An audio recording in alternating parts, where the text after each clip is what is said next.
Hi friends, welcome back to my channel BB Kittu blogs. ಇನ್ನು ಯಾರೆಲ್ಲ ಹೊಸದಾಗಿ ನಮ್ಮ ಚಾನಲ್ ನೋಡ್ತಿದ್ದೀರಾ ಪ್ಲೀಸ್ ಸಬ್ಸ್ಕ್ರೈಬ್ ಮಾಡ್ಕೊಂಡು ಸಪೋರ್ಟ್ ಮಾಡಿ. ಸೊ ಇವತ್ತು ಬಂದುಬಿಟ್ಟು ಥರ್ಸ್ಡೇ ವ್ಲಾಗ್ ಮಾಡ್ತಾ ಇದ್ದೀನಿ. ಇವಾಗ ಟೈಮ್ ಬಂದುಬಿಟ್ಟು ಅಂದರೆ 12:40 ಆಗಿದೆ. ವ್ಲಾಗ್ ಈಗ ಶುರು ಮಾಡ್ತಾ ಇದ್ದೀನಿ. ಯಾಕಂತಂದರೆ ಫುಲ್ಲು ಬಿಸಿಲಲ್ಲಿ ಹೊರಗಡೆ ಹೋಗಿ ಬಂದುಬಿಟ್ಟಿದ್ದೀನಿ. ಬೆಳಗ್ಗೆನೇ ಪೂಜೆ ಮಾಡ್ಕೊಂಡು ಮನೆಯೆಲ್ಲ ಕ್ಲೀನ್ ಮಾಡಿ ಪೂಜೆ ಮಾಡಿ ಪೋಸ್ಟ್ ಹತ್ರ ಸ್ವಲ್ಪ ಕೆಲಸ ಇತ್ತು ಅಂತ ಹೇಳ್ಬಿಟ್ಟು ಪೋಸ್ಟ್ ಆಫೀಸ್ ಹತ್ರ ಹೋಗಿದ್ದೆ. ಇಷ್ಟು ದಿನ ಪೋಸ್ಟಲ್ಲಿ ನಂದು ಮಾಮೂಲಿ ಸೇವಿಂಗ್ಸ್ ಅಕೌಂಟ್ ಇತ್ತು. ಈಗ ಒಂದು ಆರ್ ಡಿ ಓಪನ್ ಮಾಡ್ಕೊಳೋಣ ಅಂತ ಹೇಳ್ಬಿಟ್ಟು ಆರ್ ಡಿ ಅಕೌಂಟ್ ಓಪನ್ ಮಾಡಿಬಿಟ್ಟು ಬಂದಿದ್ದೀನಿ. ಫುಲ್ಲು ಬಿಸಿಲು, ಹೊರಗಡೆ ಇರೋಕ್ಕಾಗ್ತಾಯಿಲ್ಲ. ನಾನು ನನ್ನ ಮಗಳು ಹೋಗ್ಬಿಟ್ಟು ಬಂದ್ವಿ ಬ್ಯಾಂಕ್ ಹತ್ರ. ನನ್ನ ಮಗ ನಮ್ಮಮ್ಮ ಇದ್ರು ಮನೆಯೆಲ್ಲ ಬಿಟ್ಟೋಗಿದ್ದೆ. ಆ ಕಡೆ ಬಾಕಲ್ ತೆಗ್ದಿದ್ದೀನಿ, ಬೆಳಕು ಸ್ವಲ್ಪ ರಿಫ್ಲೆಕ್ಸ್ ಹೊಡಿತಾ ಇದೆ. ಇಲ್ಲಿ ಬಂದ್ಬಿಟ್ಟು ಮನೆ ಹತ್ರ ಪಕ್ಕದಲ್ಲಿ ಎಲ್ಲ ಕ್ವಾರ್ಟರ್ಸ್ ಕಟ್ಟೋಕ್ಕೆ ಎಲ್ಲ ಗುಣಿ ತೆಗಿತಾ ಇದ್ದಾರೆ. JCB ವರ್ಕ್ ಮಾಡ್ತಾ ಇದೆ. ನಮಗೆ ನೆನ್ನೆ ಮೊನ್ನೆ ಎಲ್ಲ ಫುಲ್ಲು ಪವರ್ ಇಲ್ಲ. ಯಾಕಂತಂದರೆ ಇಲ್ಲಿ ಪಾಯ ತೆಗಿಲಿಕ್ಕೆ JCB ಬಂದಿತ್ತು ಅಂತ ಹೇಳ್ಬಿಟ್ಟು ಕೇಬಲ್ ವೈರ್ ಎಲ್ಲ ಕಟ್ ಮಾಡಿಬಿಟ್ಟಿತ್ತು. ನಮಗೆ ನೆನ್ನೆಯಿಂದ ನೀಟಾಗಿ ಪವರೇ ಇಲ್ಲ. ಫುಲ್ಲು ಸೆಕೆ ಆಗ್ಬಿಡ್ತೀವಿ. ನನಗಂತೂ ಇರೋಕ್ಕೆ ಆಗ್ತಾಯಿಲ್ಲ ಬೆಳಗ್ಗೆಯಿಂದ. ಪೋಸ್ಟ್ ಆಫೀಸಲ್ಲೇ ಅರ್ಧ ಟೈಮ್ ಆಗೋಗಿತ್ತು. ಫೋಟೋಸ್ ಇಲ್ಲ ಅಂತ ಹೇಳ್ಬಿಟ್ಟು ಮತ್ತೋಗಿ ಸ್ಟುಡಿಯೋ ಹತ್ರ ಹೋಗಿ ಫೋಟೋಸ್ ತೆಕ್ಕೊಂಬಂದು ಅಕೌಂಟ್ ಓಪನ್ ಮಾಡಿಬಿಟ್ಟು ಬಂದಿದ್ದೀನಿ. ಸೊ ಇನ್ನೊಂದು ನಾಳೆ ಬಂದುಬಿಟ್ಟು ನಮ್ಮಮ್ಮ ಅವರೆಲ್ಲ ಧರ್ಮಸ್ಥಳ ಹೋಗ್ತಾ ಇದ್ದಾರೆ. ನಾವೇನು ಹೋಗ್ತಾ ಇಲ್ಲ. ಯಾಕಂತಂದರೆ ಮೊನ್ನೆ ನಮ್ಮ ಅತ್ತೆ ಊರಿಗೆ ಹೋಗಿದ್ದೆ ಫ್ರೆಂಡ್ಸ್. ನಾನು ಇಲ್ಲಿ ಸಡ್ಲಪಲ್ಲಿಗೆ ಹೋಗಿದ್ದೆ. ಹೋಗೋವರೆಗೂ ಅಷ್ಟೇ ನನ್ನ ಮಕ್ಕಳು ಖುಷಿ. ಮತ್ತೆ ಅಲ್ಲಿ ಹೋದ್ಮೇಲೆ ಹೋಗೋಣ ಮನೆಗೆ ಹೋಗೋಣ. ಮತ್ತು ನನ್ನ ಮಗಳಿಗೆ ಇನ್ನೊಂದು ಏನಂದರೆ ಬಸ್ಸಲ್ಲಿ ಕೂತ್ಕೊಂಡ್ರೆ ವಾಮಿಟ್ ಮಾಡ್ಕೊಬಿಡ್ತಾಳೆ. ಅವಳಿಗೆ ಬಸ್ಸಲ್ಲಿ ಹೋದರೆ ಆಗಲ್ಲ, ವಾಮಿಟ್ ಆಗೋಗ್ಬಿಡುತ್ತೆ ಫುಲ್ಲು. ಅದಕ್ಕೆ ಹೋಗೋದೇ ಬೇಡ ಅಂತ ಅನ್ಕೊತಾ ಇದ್ದೀವಿ. ಹೋಗಲ್ಲ. ನನ್ನ ಹಸ್ಬೆಂಡಿಗೆ ಬೇರೆ ಫೀವರ್ ಬರ್ತಿದೆ ನಿನ್ನೆಯಿಂದ. ಡ್ಯೂಟಿ ರಜಾ ಕೊಟ್ಟಿಲ್ಲ, ಹಂಗೆ ಡ್ಯೂಟಿ ಮಾಡ್ತಾಯಿದ್ದಾರೆ ಅವರು. ಇದರಲ್ಲೇನೆಂದರೆ ಲೀವ್ ಸಿಗೋಲ್ಲ. ನನ್ನ ಹಸ್ಬೆಂಡ್ ಅವ್ರಿಗೆ ಲೀವೇ ಕೊಡೋದಿಲ್ಲ. ಅವ್ರಿಗೆ ಹುಷಾರಿಲ್ಲ. ನಿನ್ನೆ ಮಧ್ಯಾಹ್ನನೇ ಫೀವರ್ ಬಂದುಬಿಟ್ಟಿದೆ, ಹಂಗೆ ಡ್ಯೂಟಿ ಮಾಡ್ಕೊಂಬಿಟ್ಟವ್ರೆ. ಮತ್ತು ಸಂಜೆ ಬಂದುಬಿಟ್ಟು ಫುಲ್ಲು ಜ್ವರ ಬಿಸಿ ಆಗೋಗ್ಬಿಟ್ಟಿದ್ದಾರೆ. ಮತ್ತು ನಮ್ಮ ಅಣ್ಣನ ಹತ್ರ ಟ್ಯಾಬ್ಲೆಟ್ಸ್ ತರಿಸಿ ಟ್ಯಾಬ್ಲೆಟ್ಸ್ ಹಾಕ್ಕೊಂಡ್ರು. ಮತ್ತು ಹಾಸ್ಪಿಟ್ಲಿಗೆ ಹೋಗ್ಬಿಟ್ಟು ಬಂದಿದ್ದಾಯಿತು ಸಂಜೆ. ಫುಲ್ಲು ಫೀವರ್, ಬಿಸಿಲೇನು ಕಡಿಮೆ ಇಲ್ಲ. ಬಿಸಿಲಲ್ಲಿ ಕೆಲಸ ಮಾಡಬೇಕಲ್ಲ, ಫುಲ್ಲು ಜ್ವರ ಬಂದುಬಿಟ್ಟಿದೆ ನನ್ನ ಹಸ್ಬೆಂಡ್ಗೆ. ಸೊ ನಾಳೆ ನಾಡಿದ್ದು ಲೀವ್ ಕೇಳಿದ್ದಾರೆ. ಇನ್ನೂ ಆಗುತ್ತೋ ಇಲ್ವಾ ಗೊತ್ತಿಲ್ಲ. ಲೀವ್ ಆದರೆ ನಾವಿಲ್ಲಿ ಹಿಂದೂಪುರದ ಹತ್ರ ಕೊಟ್ಪಿ ಬರುತ್ತಲ್ಲ, ಅದು ಕೊಟ್ಪಿ ಚೌಡಮ್ಮಂಗೆ ಹೋಗಿ ಬರೋಣ ಅಂತ ಅಂದ್ಕೊಂಡಿದ್ದೀವಿ. ನಾವು ನಮ್ಮ ಅಕ್ಕ ಅವರು ಜೊತೆಯಲ್ಲೇ ಅಂದ್ಕೊಂಡಿದ್ದು. ಯಾಕಂದರೆ ನಮ್ಮ ಅಕ್ಕ ಅವರೇನೋ ಅಂದ್ಕೊಂಡಿದ್ರಂತೆ ದೀಪ ಮಾಡಬೇಕು ಅಂತ ಹೇಳ್ಬಿಟ್ಟು. ಅವರು ಬರ್ತಾರೆ ಅಂದ್ಕೊಂಡ್ವಿ ಜೊತೆಯಲ್ಲಿ. ಅವರು ನಾಳೆ ಧರ್ಮಸ್ಥಳ ಹೋಗ್ತಾ ಇದ್ದಾರೆ. ಸೊ ನಾವು ಹೋಗ್ಬಿಟ್ಟು ಪೂಜೆ ಮಾಡ್ಕೊಂಬರೋಣ.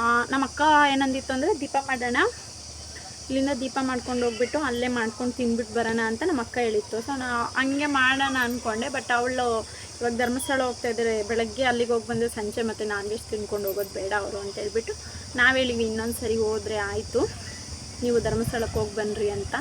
ಅದಕ್ಕೆ ನಾಳೆ ರಜಾ ಕೊಟ್ಟರೆ ನಾನು ನನ್ನ ಹಸ್ಬೆಂಡು ಮಕ್ಕಳು ಹೋಗಿ ಬರ್ತೀವಿ. ದೇವಸ್ಥಾನಕ್ಕೆ ಹೋಗ್ಬಿಟ್ಟು ಪೂಜೆ ಮಾಡಿಸ್ಕೊಂಡ್ಬಿಟ್ಟು ಬರ್ತೀವಿ.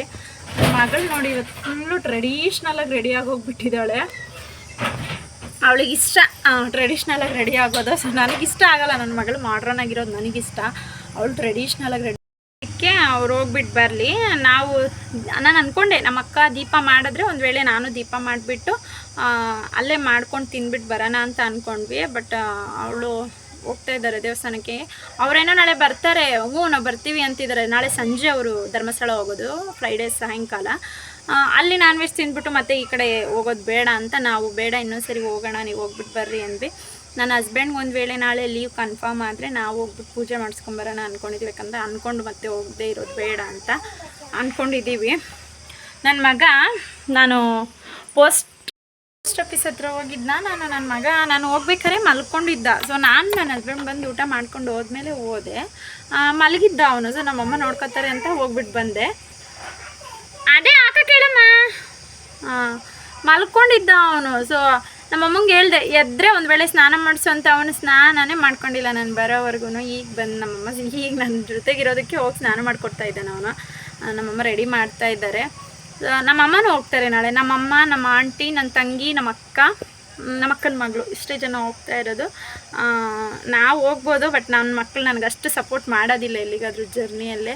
ಸೊ ನನ್ನ ಹಸ್ಬೆಂಡು ನೆಕ್ಸ್ಟ್ ದಸರಾ ರಜೆಗಳಿಗೆ ಹೋಗೋಣ, ನನ್ನ ಮಕ್ಕಳು ಸ್ವಲ್ಪ ಅಷ್ಟೊತ್ತಿಗೆ ದೊಡ್ಡವರಾಗಿರ್ತಾರೆ, ಅವಾಗ ಹೋದ್ರೆ ಆಯಿತು ಅಂತ ಸುಮ್ಮನೆ ಇದ್ದೀನಿ. ನನಗಿಷ್ಟ ಹೋಗ್ಲಿಕ್ಕೆ. ಬಟ್ ನನ್ನ ಮಕ್ಕಳು ಅಲ್ಲಿ ಸಪೋರ್ಟ್ ಮಾಡಬೇಕಲ್ಲ ನನಗೆ. ನನ್ನ ಮಗಳಿಗೆ ಹೆಂಗಂದರೆ ಬಸ್ಸಲ್ಲಿ ಹೋಗಿದ ತಕ್ಷಣ ಸ್ವಲ್ಪ ಹೊತ್ತಿಗೆ ವಾಮಿಟ್ ಸ್ಟಾರ್ಟ್ ಆಗೋಗ್ಬಿಡುತ್ತೆ ಅವಳಿಗೆ. ಅದಕ್ಕೆ ಹೋಗೋದು ಬೇಡ ಅಂತ ಸುಮ್ಮನಾಗಿ ಹೋಗ್ಬಿಟ್ಟೆ. ಇನ್ನೊಂದು ಧರ್ಮಸ್ಥಳ ಹೋಗ್ಬೋದು, ಅದೇ ಟ್ರೈನ್ ಫೆಸಿಲಿಟಿ ಇದ್ದರೆ ಹೋಗ್ಬೋದು. ಧರ್ಮಸ್ಥಳಕ್ಕೆ ಟ್ರೈನ್ ಇಲ್ಲ, ಅಲ್ಲಿಂದ 30 ಕಿಲೋಮೀಟರ್ಸ್ ಡಿಸ್ಟೆನ್ಸಲ್ಲಿ ಟ್ರೈನ್ ಸ್ಟಾಪ್ ಇದೆ. ತುಮಕೂರಿಗೆ ಹೋದರೆ ಅಲ್ಲಿಂದ ಹೋಗ್ಬೋದು. ಈಗ ಆಗಲ್ಲ ಮಕ್ಳನ್ನ ಕರ್ಕೊಂಡು, ಬೇಡ ಅಂತ ಹೇಳ್ಬಿಟ್ಟು ಸುಮ್ಮನಾಗಿದ್ದೀವಿ. ಇನ್ನೊಂದು ಈ ವೀಕಲ್ಲೇ ಇಬ್ಬರು ಹೇಳಿರು ನನಗೆ ಧರ್ಮಸ್ಥಳಕ್ಕೆ ಹೋಗೋಣ ಅಂತ ಹೇಳ್ಬಿಟ್ಟು. ನಮ್ಮ ಅಣ್ಣವರು ಹೇಳಿದ್ರು ಧರ್ಮಸ್ಥಳಕ್ಕೆ ಹೋಗೋಣ ಅಂತ. ನಾನು ಅವ್ರ ಜೊತೆ ಆದರೂ, ಅವರು TT ಮಾಡಿದ್ದಾರೆ, TTಯಲ್ಲಿ ಹೋಗ್ತಾ ಇದ್ದಾರೆ. ನಾನು ಅವ್ರ ಜೊತೆ ಆದರೂ ಹೋಗೋಣ ಅಂತ ಅಂದ್ಕೊಂಡೆ. ನನ್ನ ಹಸ್ಬೆಂಡು ಬೇಡ, ನಾವು ಇನ್ನೊಂದು ಸರಿ ಹೋಗೋಣ, ಅವ್ರು ಹೋಗ್ಬಿಟ್ಟು ಬರಲಿ ಅಂತಂದರು. ನನ್ನ ಮಗ ಮೇಯ್ನ್ ಸಪೋರ್ಟ್ ಮಾಡಲ್ಲ ನನಗೆ ಜರ್ನಿಯಲ್ಲಿ. ಅವನೇನಂದರೆ ಸ್ವಲ್ಪ ಹೊತ್ತು ಕುತ್ಕೋತಾನೆ ಅಷ್ಟೇ, ಮತ್ತು ಹೋಗೋಣ ಅಂತ ಇರ್ತಾನೆ. ನಾನು ಎಲ್ಲಿಗೆ ಹೋದ್ರು ಫ್ರೆಂಡ್ಸ್, ನಾನು ಬೆಳಗ್ಗೆ ಹೋಗ್ತೀನಿ ಮತ್ತು ಸಂಜೆ ಬಂದುಬಿಡ್ತೀನಿ, ಇರೋದಿಲ್ಲ. ಅವರು ಮನೆ ಅಡ್ಜಸ್ಟ್ ಆಗೋಗ್ಬಿಟ್ಟಿದೆ ಅವ್ರಿಗೆ. ಹೆಚ್ಚಿಗೆ ನಾನು ಎಲ್ಲೂ ಹೋಗಲ್ವಲ್ಲ, ಮನೆಯಲ್ಲೇ ಇರೋದಕ್ಕೆ ಅವರು ಎಲ್ಲಿಗೂ ಹೋಗಲ್ಲ. ತುಂಬ ದಿನಗಳೇ ಆಗೋಯ್ತು ಬ್ಲಾಗ್ ಮಾಡಿಕೊಂಡು, ಯಾಕಂತಂದರೆ ಫುಲ್ಲು ಅಲ್ಲೂ ಇಲ್ಲೂ ಓಡಾಡೋದೇ ಆಗೋಯ್ತು ನನಗೆ. ವಿಪರೀತ ಓಡಾಡೋದೇ ಆಗೋಯ್ತು ನಡುವೆ ನನಗೆ. ಮೊನ್ನೆ ನಮ್ಮ ಅತ್ತೆ ಊರಿಗೆ ಹೋಗಿದ್ದೆ, ಮತ್ತು ನನ್ನ ತವ್ರ ಮನೆಗೆ ಹೋಗಿದ್ದೆ. ನಮ್ಮಮ್ಮ ಮನೆಗೆ ಹೋಗಿದ್ದು ಬ್ಲಾಗ್ ಕೂಡ ವಿಡಿಯೋ ಮಾಡ್ಕೊಂಡಿದ್ದೀನಿ, ಅದನ್ನು ಅಪ್ಲೋಡ್ ಮಾಡಲಿಲ್ಲ. ಸೊ ವಾಯ್ಸ್ ಓವರ್ ಕೊಟ್ಟು ಅದನ್ನು ಅಪ್ಲೋಡ್ ಮಾಡಬೇಕು. ಹೋಗ್ಬಿಟ್ಟು ಬಂದೆ, ಅಲ್ಲೂ 2 ಡೇಸ್ ಅಷ್ಟೇ ಇದ್ದು ಬಂದಿದ್ದು ನಾನು. ನನ್ನ ಮಕ್ಕಳು ಇರೋದಿಲ್ಲ, ಹೋಗೋಣ ಅಂತ ಇರ್ತಾರೆ. ಬಂದುಬಿಟ್ವಿ. ಅದು ಬೇರೆ ನನ್ನ ತಂಗಿ ಕಾಲೇಜ್ ಇತ್ತು. ನಮಗೇನೆಂದರೆ ನನ್ನ ತಂಗಿ ಇರಬೇಕು, ನನ್ನ ತಂಗಿ ಇದ್ದರೆ ಹೋಗ್ತೀನಿ ನಾನು. ಅವಳಿಗೆ ಕಾಲೇಜ್ ಇತ್ತು. ಸೊ ನನ್ನ ತಂಗಿ ಹೋಗಿದ್ದಕ್ಕೆ ನಾನು ಬಂದುಬಿಟ್ಟೆ. ಇಲ್ಲ ನನ್ನ ತಂಗಿ ಇದ್ದಿದ್ರೆ ಇನ್ನೂ 2 ಡೇಸ್ ಇದ್ಬಿಟ್ಟು ಬರ್ತಾಯಿದ್ದೆ. ಸೊ ಅವಳು ಕಾಲೇಜ್ಗೆ ಹೋಗ್ಬೇಕಾಗಿತ್ತು, ಅದಕ್ಕೆ ಬಂದುಬಿಟ್ಟೆ. ಫುಲ್ಲು ವರ್ಕ್ ನಡೀತಾ ಇದೆ ನಮ್ಮ ಮನೆ ಹತ್ರ. ಫುಲ್ಲು ಧೂಳು, ನಮಗಂತೂ ಧೂಳು ಬರ್ತಾನೆ ಇದೆ. ನಮ್ಮ ಪಕ್ಕದಲ್ಲೇ ಪಾಯ ತೆಗೆದಿದ್ದಾರೆ. ಮತ್ತು ಎದುರುಗಡೆ ಬಂದುಬಿಟ್ಟು ಪ್ಲಾಟ್ಫಾರ್ಮಲ್ಲಿ ಏನೋ ಕೆಲಸ ನಡೀತಾ ಇದೆ. ಫುಲ್ಲು ಧೂಳು ಜಾಸ್ತಿ ಆಗೋಗ್ಬಿಟ್ಟಿದೆ ನಮಗಂತೂ.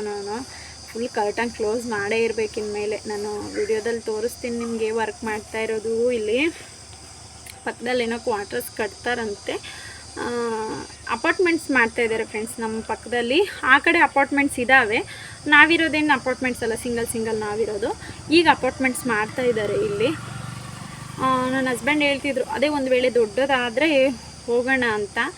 ಬಟ್ ನೋಡೋಣ. ನಾವೇನಂತಂದರೆ ಈಗ ನಾವಿರೋದಕ್ಕೆ ಪರವಾಗಿಲ್ಲ, ಇರ್ಬೋದು. ಯಾಕಂದರೆ ಶೆಲ್ಫ್ಸ್ ಎಲ್ಲ ಇರೋದು ಅಲ್ಲಿ, ಶೆಲ್ಫ್ಸು ಅವು ನಮಗೆ ಕಂಫರ್ಟಬಲ್ ಆಗಿದ್ದರೆ ಹೋಗೋಣ ಅಂತ ಅನ್ಕೊತಾ ಇದ್ವಿ. ಇನ್ನೂ 1 ಇಯರ್ ಆಗುತ್ತೆ. ಈಗ ಸ್ಟಾರ್ಟ್ ಮಾಡಿದ್ದಾರೆ ಅಂದ್ರೂ ಅವ್ರು ಕಟ್ಲಿಕ್ಕೆ ಇನ್ನೂ 1 ಇಯರ್ ಆಗುತ್ತೆ.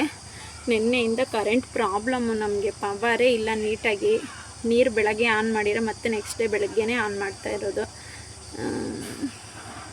JCB ಬಂದರೆ ಕೆಲಸ ಮಾಡೋದು, ಕೇಬಲೆಲ್ಲ ಕಿತ್ತಾಕ್ಬಿಟ್ಟು ಹೋಗಿದೆ. ಸೊ ಇಷ್ಟೇ ಫ್ರೆಂಡ್ಸ್. ನನ್ನ ಹಸ್ಬೆಂಡಿಗೆ ಪಾಪ ಜ್ವರ ಕಡಿಮೆ ಆಗಿದೆ, ಟ್ಯಾಬ್ಲೆಟ್ಸ್ ಬೆಳಗ್ಗೆ ತಗೊಂಡು ಹೋಗಿದ್ದಾರೆ, ಕಡಿಮೆ ಆಗಿದೆ ಅಂತ ಹೇಳ್ತಾ ಇದ್ದಾರೆ. ಸಂಜೆ ನೋಡುವ, ಹಂಗೆ ಇದ್ದರೆ ಒಂದ್ಸರಿ ಹಾಸ್ಪಿಟ್ಲಿಗೆ ಹೋಗಿ ಬರೋಣ ಅಂತ ಅಂದ್ಕೊಂಡಿದ್ದೀನಿ. ಮನೇಲಿ ಧನಿಯಾ ಪುಡಿ, ಖಾರದ ಪುಡಿ ಎಲ್ಲ ಖಾಲಿಯಾಗಿತ್ತು, ಮನೆ ತಂದಿದ್ದೆ. ನಮ್ಮಮ್ಮ ಕ್ಲೀನ್ ಮಾಡ್ತಾ ಇದ್ದಾರೆಲ್ಲ. ನಮ್ಮಮ್ಮ ಊರಿಗೆ ಹೋಗೋಷ್ಟೊತ್ತಿಗೆ ಮಾಡಿಸ್ಕೊಳ್ಳೋಣ ಎಲ್ಲ ಅಂತ ಹೇಳ್ಬಿಟ್ಟು ನಮ್ಮಮ್ಮ ಎಲ್ಲ ಹುರಿದಿದ್ದಾರೆ. ಸಾಯಂಕಾಲ ಹೋಗಿ ಅವನು ಮಿಷಿನ್ಗೆ ಹಾಕ್ಸ್ಕೊಂಬರ್ಬೇಕು.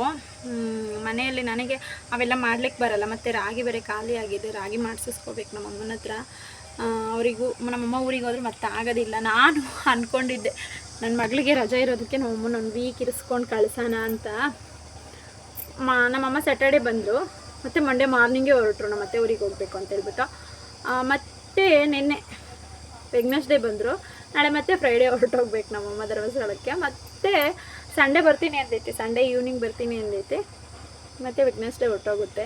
ನಮ್ಮಮ್ಮ 1 ವೀಕ್ ಇಲ್ಲಿ ಇರಿಸ್ಕೊಳೋಣ ಅಂದ್ರೇ ಆಗ್ತಾಯಿಲ್ಲ. ನಮ್ಮಮ್ಮ ಬರ್ರೇ ಓಡಾಡೋದೇ ಆಗೋಯ್ತು. ನನ್ನ ಮಗಳು ಗೈಸ್ ಮೊನ್ನೆ ಏನಾಗೈತೆ ಗೊತ್ತಾ, ನನ್ನ ಮಗಳು ನಮ್ಮತ್ತೆ ಊರಿಗೆ ಹೋಗಬೇಕಿತ್ತು. ನಾವು ಟ್ಯೂಸ್ಡೇ ಹೋಗೋಣ ಅಂದ್ಕೊಂಡ್ವಿ. ನಮ್ಮಮ್ಮ ಮತ್ತು ನಮ್ಮ ಆಂಟಿ ಮಂಡೇನೇ ಹೋಗ್ತೀವಿ ಅಂತಂದರು. ನಮ್ಮಮ್ಮ ಇಲ್ಲೇ ಇತ್ತಲ್ವ, ಸ್ಯಾಟರ್ಡೇ ಬಂದಿತ್ತು. ಮಂಡೇ ಮಾರ್ನಿಂಗ್ ನಮ್ಮಮ್ಮ ಹೋಗಬೇಕು ಅಂತ. ನಮ್ಮಮ್ಮ ಹೋಗೋಕ್ಕೆ ರೆಡಿ ಆಗಿಬಿಟ್ಟಿದ್ರೆ ನನ್ನ ಮಗಳು ಫುಲ್ಲು ಅಳು. ನಾನು ಹೋಗ್ತೀನಿ, ಅಮ್ಮಮ್ಮ ಜೊತೆ ನಾನು ಹೋಗ್ತೀನಿ, ಅಜ್ಜಿ ಅಮ್ಮಮ್ಮನ ಜೊತೆ ಇಬ್ಬರು ಹೋಗ್ತಾರೆ, ನಾನು ಹೋಗ್ತೀನಿ ಅಂತ ಹೇಳ್ಬಿಟ್ಟು ಫುಲ್ ಹಠ ಮಾಡ್ತಾಯಿದ್ದೆ. ಸರಿ ಹೋಗಲಿ ಅಂತ ಹೇಳ್ಬಿಟ್ಟು ನಾವೇನು ಮಾಡೀವಿ, ರೆಡಿ ಮಾಡಿಬಿಟ್ಟು ನನ್ನ ಹಸ್ಬೆಂಡ್ ಮಂಡೇ ರೆಸ್ಟ್ ಇರುತ್ತಲ್ಲ, ಸೊ ಕರ್ಕೊಂಡೋಗ್ಬಿಟ್ಟು ಬಸ್ ಹತ್ತಿಸಿರು. ಹೇಳ್ತಿದ್ದೀವಿ ನಾವು, ಅವಳು ನಮ್ಮನ್ನು ಇದುವರೆಗೂ ಬಿಟ್ಟಿದ್ದೇ ಇಲ್ಲ. ನಾನು ಸ್ಕೂಲಿಗೆ ಬರ್ತೀನಿ ಮತ್ತೆ ಕರ್ಕೊಂಬರ್ತೀನಿ. ನಾವು ಅವಳು ಚಿಕ್ಕ ಮಗುವಿಗೆ ನಾವು ಫೀಡಿಂಗ್ ನಿಲ್ಸೋಕ್ಕೆ ಕೂಡ ನಾವು ಅವಳನ್ನ ಎಲ್ಲೂ ಬಿಟ್ಟಿಲ್ಲ. ನಾವು ಮನೆಯಲ್ಲೇ ಇಟ್ಕೊಂಡು ಫೀಡಿಂಗ್ ಸ್ಟಾಪ್ ಮಾಡಿಸಿದ್ದು. ಆ ಥರ ಅವಳನ್ನ ನಾವು ನೋಡ್ಕೊಂಡಿದ್ದು. ಒಂದೇ ಸರಿ ನಾನು ಅಮ್ಮಮ್ಮನ ಜೊತೆ ಹೋಗ್ತೀನಿ, ನಾನು ಅಳಲ್ಲ ಅಲ್ಲೇ ಇರ್ತೀನಿ ಅಂದ್ಬಿಟ್ಲ. ನಮಗೆ ಶಾಕು, ಇವಳು ಇರ್ತಾಳ ಅಂತ. ನಾವು ಹೇಳಿವಿ ನೀನು ಇರಲ್ಲ ಬೇಡಮ್ಮ ಅಂತ. ಸರಿ ಧೈರ್ಯ ಮಾಡಿಬಿಟ್ಟು ನಾನು ಹೇಳ್ತಿದ್ದೀನಿ ನನ್ನ ಹಸ್ಬೆಂಡ್ಗೆ, ಅವಳು ಇರಲ್ಲ ಬೇಡ ಬೇಡ ಅಂದರೆ, ಇಲ್ಲ ಇರ್ತಾಳೆ ಕಳಿಸು ಅಂತಂದರು. ರೆಡಿ ಮಾಡೋದು ನನ್ನ ಹಸ್ಬೆಂಡ್ ಹೋಗಿ ಬಸ್ಸಲ್ಲಿ ಕೂರಿಸಿ ಬಂದ್ರೆ, ಬಸ್ ಕದ್ಲವ್ರಿಗೂ ನನ್ನ ಹಸ್ಬೆಂಡ್ ಅಲ್ಲೇ ಅವ್ರು. ಯಾಕಂದರೆ ಅವಳು ಮನಸ್ಸು ಚೇಂಜ್ ಮಾಡ್ಕೊಂಡು ಬಂದೆ, ಬರ್ತೀನಿ ಅಂತಾಳೇನೋ ಅಂತ ಹೇಳ್ಬಿಟ್ಟು ಅವ್ಳು ಬರಲೇ ಇಲ್ಲ. ಮತ್ತೆ ಹೋದ್ಲು. ಮತ್ತು ಫಸ್ಟ್ ಕೊಡಗೇನಹಳ್ಳಿಗೆ ಹೋದರು, ನಮ್ಮ ಆಂಟಿ ಮನೆಗೆ ಹೋದರು. ಅಲ್ಲಿಗೆ ಹೋಗ್ಬಿಟ್ಟು ಅಲ್ಲಿಂದ ಮತ್ತೆ ಊರಿಗೆ ಹೋಗ್ತೀವಿ ಅಂತ ನಮ್ಮ ಆಂಟಿ ಮನೆಗೆ ಹೋಯ್ತು. ನನ್ನ ಮಗಳನ್ನ ಕರ್ಕೊಂಡು ಹೋಗೈತೆ. ನಾನು ಸ್ನಾನನೂ ಮಾಡಿಸ್ಲಿಲ್ಲ ಅವತ್ತು. ಮಾರ್ನಿಂಗ್ಗೆ ಕರೆಂಟ್ ಬೇರೆ ಇರಲಿಲ್ಲ, ಇದೇ ಕೇಬಲ್ ಕಟ್ ಆಗಿತ್ತಲ್ಲ, ಕರೆಂಟ್ ಬೇರೆ ಇರಲಿಲ್ಲ. ಸರಿ ಬಿಡು ಅಂತ ಅಲ್ಲೇ ಮನೆಯಲ್ಲೇ ಮಾಡಿಸ್ಕೊತೀನಿ ಅಂತ ನಮ್ಮಮ್ಮ ಕರ್ಕೊಂಡೋಯ್ತು. ಹೋಗಿದ್ದ ನನಗೆ ಗೈಸ್ ಗೊತ್ತಿಲ್ಲ ನೋಡಿ, ಮಕ್ಕಳು ಎದುರುಗಡೆ ಇದ್ದರೆ ಅವ್ರ ಬೆಲೆ ಗೊತ್ತಾಗಲ್ಲ ಅನಿಸುತ್ತೆ. ಅವಳು ಎಷ್ಟು ತೀಟೆ ಮಾಡ್ತಾಳೋ, ತೀಟೆ ಮಾಡಿದಾಗ ಕೋಪ ಬರುತ್ತೆ ನಿಜವಾಗ್ಲೂ. ಅವಳು ಹೋಗಿದ್ದೊಂದು 1/4 ಗಂಟೆಗೆ ಫುಲ್ ಅಳು ಬರ್ತಾಯಿದೆ ನನಗೆ. ಇರೋಕ್ಕೆ ಆಗ್ತಾಯಿಲ್ಲ ಮನೆಯಲ್ಲಿ. ಯಾಕಂತಂದರೆ ಇಲ್ಲ, ನಾನು ಅವಳನ್ನ ಬಿಟ್ಟು ಯಾವತ್ತೂ ಇಲ್ಲ, ನಾನು ಎಲ್ಲೂ ಕಳಿಸೋದು ಇಲ್ಲ. ನನ್ನ ಮಗಳು ಹುಟ್ಟಿದ್ದು ಈಗ, ಅವಳಿಗೆ ಇನ್ನೇನು 2 ಮಂತ್ಸ್ಗೆ 6 ಇಯರ್ಸಿಗೆ ಬೀಳುತ್ತೆ. ನಾನು ಅವಳಿಗೆ ಇವತ್ತಕ್ಕೂ ನಾನು ಅವಳನ್ನ ನೈಟ್ ಬಿಟ್ಟಿದ್ದೇ ಇಲ್ಲ. ಸ್ಕೂಲಲ್ಲಿದ್ದಾಗ ಮಾತ್ರ ನಾನು ಅವಳನ್ನ ಬಿಟ್ಟಿದ್ದಿದ್ದು. ಅದೇನಾಗ್ಬಿಟ್ಟಿದೆ, ಆಗ್ತಾಯಿಲ್ಲ ನನ್ನ ಕೈಲಿ. ಅಳು ತಡ್ಕೊಳಕ್ಕೆ ಆಗ್ತಿಲ್ಲ. ನನ್ನ ಹಸ್ಬೆಂಡ್ ಹೇಳ್ತಿದ್ದಾರೆ ಬರ್ತತೆ ಅವಳು ಇನ್ನೊಂದು 1/2 hour ಅಷ್ಟೇ, ಕಾಲ್ ಮಾಡಿಸ್ತಾರೆ, ಅವಳು ಇರಲ್ಲ ಅಂತ. ನನಗೆ ಆಗ್ತಿಲ್ಲ, ಕಂಟ್ರೋಲೇ ಆಗ್ತಿಲ್ಲ ಅಳು. ನಾನು ಹತ್ತು ಬಿಡ್ತಾಯಿದ್ದೀನಿ. ಮತ್ತು ನನ್ನ ಹಸ್ಬೆಂಡು ಫೋನ್ ಮಾಡಿರು, ವಿವೀಕ್ಷಾ ಬರ್ತೀಯಮ್ಮ, ನಾನು ಬರ್ತೀಯ ನನ್ನ ಜೊತೆ ಅಂತಂದರು. ಇಲ್ಲ ಪಪ್ಪ, ನಾನು ಅಜ್ಜಿ ಜೊತೆಗೆ ಹೋಗ್ತೀನಿ ಊರಿಗೆ ಅಂತಂದ್ಲು. ಸರಿ ಬಿಡು ಅಂತಂದು ನಾನು ಅಳ್ತಾನೆ ಇದ್ನ. ನನ್ನ ಹಸ್ಬೆಂಡ್ ಫೋನ್ ಮಾಡಿಬಿಟ್ಟು, ಮಮ್ಮಿ ಅಳ್ತೈತೆ, ನೀನು ಬಂದುಬಿಡು, ಸೊ ಅದಕ್ಕೆ ಅಳ್ತೈತೆ ನೀನು ಇಲ್ದಿದ್ದಕ್ಕೆ ಮಮ್ಮಿ ಅಂತ ನನ್ನ ಮಗಳಿಗೆ ಹೇಳ್ತು. ನನ್ನ ಮಗಳು, ಯಾಕೆ ಮಮ್ಮಿ ಅಳೋದು, ನೀವು ನಾಳೆ ಬನ್ನಿರಿ, ನಾನು ಅಜ್ಜಿ ಜೊತೆ ಹೋಗ್ತೀನಿ ಅಂತಂದ್ಲು. ಸರಿ ಅಮ್ಮ ಆಯಿತು ಅಂತ ಹೇಳ್ಬಿಟ್ಟು ನಾನು ಅಲ್ಲಿಗೆ ಸುಮ್ಮನಾದೆ. ಮತ್ತೆ ಒಂದು 10 minutes ಬಿಟ್ಕೊಂಡು ಫೋನ್ ಮಾಡಿಲ್ಲ, ಮಮ್ಮಿ ಪಪ್ಪನ ಕಳಿಸು, ನಾನು ಬಂದುಬಿಡ್ತೀನಿ ಅಂತ. ನಿಜವಾಗ್ಲೂ ಗೈಸ್ 1/2 hour ಅಷ್ಟೇ. ಅವಳು ಬಸ್ಸಲ್ಲಿ ಒಂದು 1/2 hour ಜರ್ನಿ ಮಾಡಿರ್ತಾಳೆ, ಅಲ್ಲೊಂದು 1/2 hour ಇರ್ತಾಳೆ. 1 hour ಅಷ್ಟೆ. 1 hourಗೆ ಮತ್ತೆ ನಾನು ನನ್ನ ಹಸ್ಬೆಂಡ್ ಇಲ್ಲಿಂದ ಗಾಡಿಯಲ್ಲಿ ಹೋಗಿ ಮತ್ತೆ ರಿಟರ್ನ್ ಕರ್ಕೊಂಬಂದಿದ್ದಾಯ್ತು. ನಿಜವಾಗ್ಲೂ ನನಗಂತ ತಲೆನೋವು ಅವತ್ತು ಬಿಸಿಲಿಗೆ ಹೋಗಿದ್ದು ಮತ್ತು ಕರ್ಕೊಂಬಂದಿದ್ದೆ. ಯಾಕಂದರೆ ಆ ಕಡೆ ನಮ್ಮ ಆಂಟಿಯವ್ರ ಊರಿಗೆ ಹೋಗಬೇಕು. ಫುಲ್ಲು ಸೆಕೆಗೆ ತಲೆನೋವು ಬಂದುಬಿಟ್ಟು ಅವತ್ತು ಬೇಡ, ಹತ್ತಿರೋದು ಬೇರೆ. ನನ್ನ ಮಗಳು ಬಿಟ್ಟಿರೋಕ್ಕಾಗಲ್ಲ. ನಂಗೆ ಈಗಲೂ ತಿಳ್ಕೊಂಡ್ರೆ ಕಣ್ಣೀರು ಬರುತ್ತೆ. ನಾನು ಬಿಟ್ಟಿರೋದಿಲ್ಲ ಅವ್ರನ್ನ. ಯಾಕಂದರೆ ಫಸ್ಟಿಂದನೂ ನಾನು ಎಲ್ಲೂ ಕಳಿಸಿಲ್ಲ ಅವ್ರನ್ನ, ನನ್ನ ಜೊತೆಯಲ್ಲೇ ಇಟ್ಕೊಂಡಿದ್ದೀನಿ. ಸೊ ಅದಕ್ಕೆ. ಮತ್ತು ನಿಮ್ಗೆ ಇನ್ನೊಂದು ಹೇಳಬೇಕು ಫ್ರೆಂಡ್ಸ್, ನಾನು ಮೀಶೋ ಅಲ್ಲಿ ಇದನ್ನು ಬುಕ್ ಮಾಡಿದ್ದೆ, ಏನಂದರೆ ಕಿಚನ್ದು ವಾಲ್ಪೇಪರ್ ಬುಕ್ ಮಾಡಿದ್ದೆ. ಸೊ ಅದು ಆರ್ಗನೈಸ್ ಮಾಡಿದ್ದೀನಿ, ಸ್ವಲ್ಪ ಮಾಡಿದ್ದೀನಿ. ಇನ್ನೂ ಒಂದು ರೋಲ್ ಸಾಲ್ಟೇಜ್ ಬಂತು. ಅದು ಈ 2ಕ್ಕೆ ಮಾತ್ರ ಹಾಕಿದ್ದೀನಿ. ಬ್ಯಾಕ್ ಕ್ಯಾಮ್ರಾಯಿಂದ ನಿಮಗೆ ತೋರಿಸ್ತೀನಿ ನೋಡಿ. ಸೊ ನೋಡಿ, ನಾನಿಲ್ಲಿ ಆ ಪೇಪರ್ನ ನೀಟಾಗಿ ಎಲ್ಲ ಸ್ಟಿಕ್ ಮಾಡಿಬಿಟ್ಟಿದ್ದೀನಿ. ತುಂಬ ಚೆನ್ನಾಗಿದೆ. ಇಲ್ಲಿ ನಮಗೆ ಅಷ್ಟು ಕಂಫರ್ಟಬಲಾಗಿ ಒರೆಸ್ಕೊಳ್ಳಿಕ್ಕೆಲ್ಲ ಆಗೋದಿಲ್ಲ, ಧೂಳು ಇರುತ್ತೆ ಅಂತ ಹೇಳ್ಬಿಟ್ಟು ನಾನು ಇದನ್ನು ಆನ್ಲೈನಲ್ಲಿ ತರಿಸಿದ್ದೆ. ಸೊ ಇದ್ರ ಲಿಂಕ್ ಏನಾದರೂ ಬೇಕು ಅಂದರೆ ಲಿಂಕ್ ಅಂತ ಕಮೆಂಟ್ ಮಾಡಿ, ನಾನು ಲಿಂಕ್ ಕಳಿಸ್ತೀನಿ. ತುಂಬ ಚೆನ್ನಾಗಿದೆ. ನಾನು ಸ್ಟಿಕರ್ ಮಾಡಿದ್ದೀನಿ. ಗ್ಯಾಸ್ ಸ್ಟವ್ ಹತ್ರ ಸ್ವಲ್ಪ ಸ್ಟಿಕರ್ ಮಾಡಿದ್ದೀನಿ. ಇನ್ನೂ 2 pairs ಇದ್ದಾವೆ. ಸೊ ನನ್ನ ಹಸ್ಬೆಂಡ್ ಬೇಡ ಏನಕ್ಕೆ ಅಂತ ಹೇಳಿದ್ದಕ್ಕೆ ಹಂಗೆ ಇಟ್ಟಿದ್ದೀನಿ. ನೋಡುವ, ಅತ್ತೆ ಮನೇಲಿ ಹಾಕಿದ್ರೆ ಆಯಿತು ಅಂತ ಹೇಳ್ಬಿಟ್ಟು. ಸೊ ಅಮ್ಮ ಧನಿಯಾ ಹುರಿದಿಟ್ಟಿದ್ರು. ಬಾಯ್ಲಿ ನೋಡಿ, ನನ್ನ ಮಗಳು ಫುಲ್ ಟ್ರೆಡಿಷ್ನಲ್ ಆಗಿದ್ದಾಳೆ ಇವತ್ತು. ಅಲ್ಲಿ ನಿಂತ್ಕೊ, ನಾಚಿಕೆ. 2 ಹಾಕಬೇಕು. ನನ್ನ ಹಸ್ಬೆಂಡ್ ಇರ್ತೀವೋ ಖಾಲಿ ಮಾಡ್ತೀವೋ ಗೊತ್ತಿಲ್ಲ, ಸುಮ್ಮನೆ ಬುಕ್ ಮಾಡಿ ಹಾಕಿಸ್ತೀಯ ಅಂತ ಕೊಯ್ತಾ ಇದ್ದಾರೆ. ನಾನು ಅದಕ್ಕೆ ಇದನ್ನು ಹಾಕೋದ ಬೇಡ ಅಂತ ಯೋಚನೆ ಮಾಡ್ತಾಯಿದ್ದೀನಿ. ತಗೊಂಡೋಗ್ಬಿಟ್ಟು ಅತ್ತೆ ಮನೆಯಲ್ಲಾದರೂ ಹಾಕ್ಬಿಟ್ಟು ಬರಬೇಕು. ಸೊ ಅದಕ್ಕೆ ಸುಮ್ಮನೆ ಇದ್ದೀನಿ ಇದನ್ನು.